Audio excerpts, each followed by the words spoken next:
పెద్ద ఎత్తున Marwadi go back అనే పోస్టులు వెలువెత్తుతున్నాయి. తెలంగాణలో అన్ని రంగాల్లో మార్వాడిల పెత్తనం పెరిగిందని ఆరోపణలు చేస్తున్నారు పలువురు.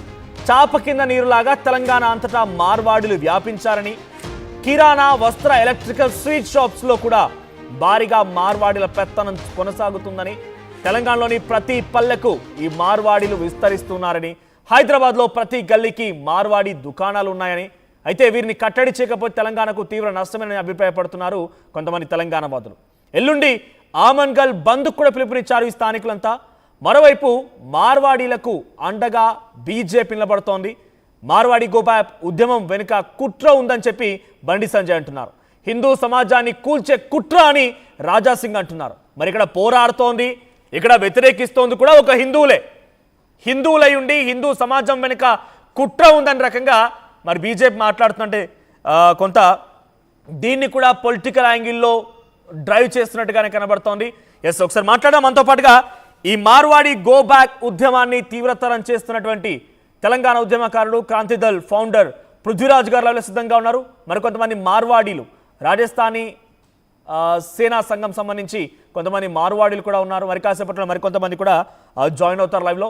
సో ముందుగా నేను పృథ్వీరాజ్ గారితో మాట్లాడతాను. పృథ్వీరాజ్ గారు ఒకసారి కెమెరా ఆన్ చేసుకోండి.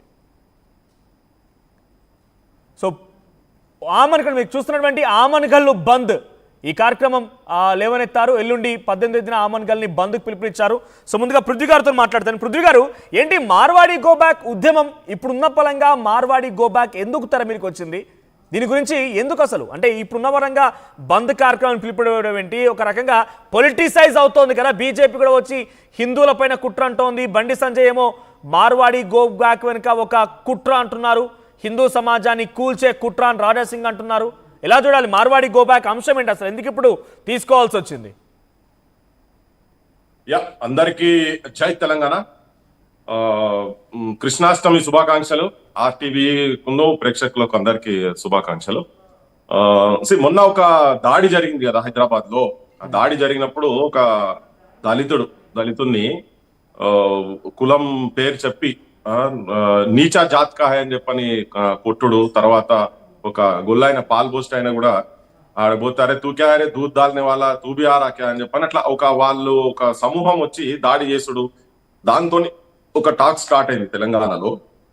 అయితే ఏదో ఓవర్ నైట్ వచ్చింది కాదు, ఇది చాలా రోజుల నుంచి జనం లోపల కొంచెం అన్రెస్ట్ ఉంది. ఇక్కడ పల్లెలలో ఏ మాటకు ఆ మాట మాట్లాడాలంటే పల్లెలలో అన్రెస్ట్ ఉంది. డైరెక్ట్ గో బ్యాక్ అనే అంశం అనేది పక్కకు పెడితే ఇప్పుడు తెలంగాణ అస్తిత్వానికి, తెలంగాణ సంస్కృతికి, తెలంగాణ సాంప్రదాయాలకు, తెలంగాణ భాషకు, తెలంగాణ ఔన్నత్యానికి, తెలంగాణ గొప్పతనాన్ని వీళ్ళు కాదని చెప్పి వీళ్ళు కొంచెం బిజినెస్ చేసుకుంటూ వచ్చి ఇక్కడ వచ్చి మా మీద కూడా పెత్తనం చేస్తున్నారు అనేది ఒక అభిప్రాయం తెలంగాణ ప్రజలలో చాలా రోజుల నుంచి ఉంది. వాస్తవం ఇది ఇది ఫస్ట్ దాడి అనేది కూడా కాదు ఇది.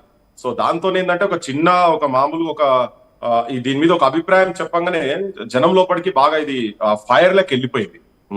ఇది ఎండాకాలంలో కీకారణ్యంలల్లా అడవిలల్లా చిన్న ఎవడన్నా సిగరెట్ తాగేస్తానో అగిప్పుల తీసేస్తానో అది ఎట్లయితే మొత్తం అడివంతా కాలిపోతుందో మన ఆస్ట్రేలియాలో చూసినాం కదా మనం. అట్లా ఇప్పుడు ఈ అంశము మొత్తం తెలంగాణలో చాలా మటుకు కింది దాకా పల్లెకు పాకింది.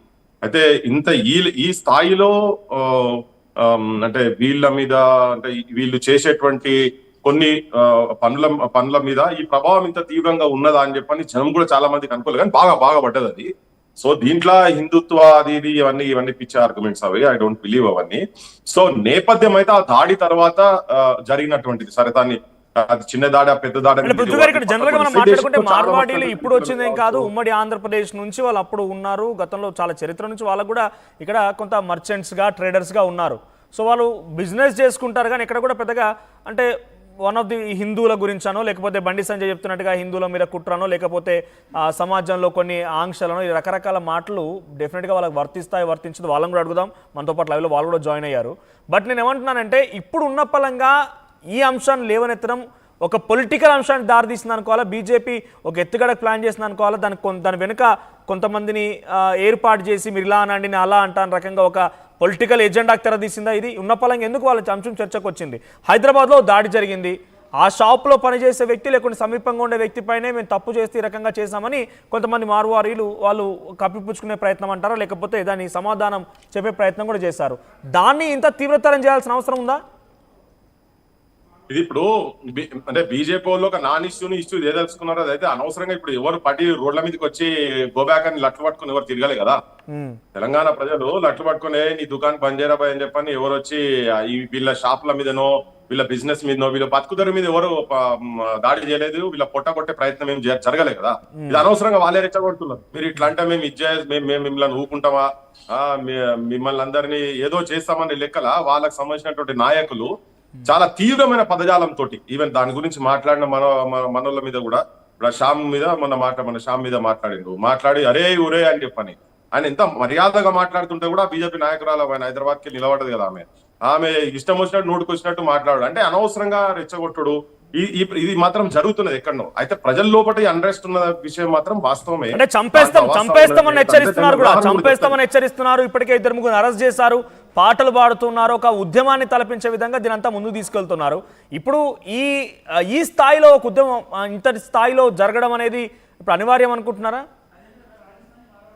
ఆ స్థాయిలో అనివార్యం అంటే ఒక అన్రెస్ట్, నేను మళ్ళీ రిపీటెడ్ చెప్తున్నాను అంటే అన్రెస్ట్ ఉంది, బరాబర్ అన్రెస్ట్ జనం లోపల ఉంది. జనం లోపల లేకపోతే ఎవరు హైదరాబాద్ లో కూర్చొని ఒక చిన్న టీవీ ఇంటర్వ్యూలలో మాట్లాడితే జనం మొత్తం ఇట్లా కదలరు.